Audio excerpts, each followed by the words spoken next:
Cocoa ക്യാരറ്റും കൊള്ളാല സാധനം എന്തിട്ട് മണപ്പിച്ച് നോക്കല്ലേ. ഇതെന്ത് തേങ്ങ ജ്യൂസാ. എന്തായാലും മനുഷ്യൻ നന്നാവാൻ തീരുമാനിച്ചല്ല. Healthy drink പാവുണ്ട്. എടീ അപ്പൊ ഡ്രിങ്ക് ഒന്ന് എടുത്ത് ടേസ്റ്റ് ചെയ്ത് നോക്കട്ടെ.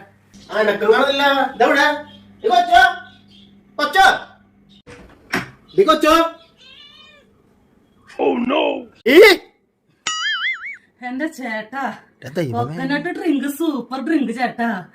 ആന കൊടുത്താലും ചേട്ടാ ഡ്രിങ്ക് കൊടുക്കരുതേ. കിണറ് കിണറാ എവിടെ കുറച്ചും കൂടി ഉണ്ട്. കുടിച്ചോളൂ. ഹാപ്പി സൺഡേ ചേട്ടാ. കുടിക്കണ ചേട്ടാ. എന്റെ കുപ്പി വീട് അങ്ങനെ തേങ്ങാ വെള്ളം എന്റെ എനർജി വെള്ളം താ ചേട്ടാ. ഈ സൺഡേ നശിപ്പിച്ച്. ഹാപ്പി സൺഡേ ചേട്ടാ. പിന്നെ വല്ല പ്രാന്താശുപത്രിയിൽ കൊണ്ടുപോകണം. നീ ഇതിനൊക്കെ അതേ പറ്റുള്ളൂ. എനിക്ക് നീ ഇവിടെ വേണ്ട.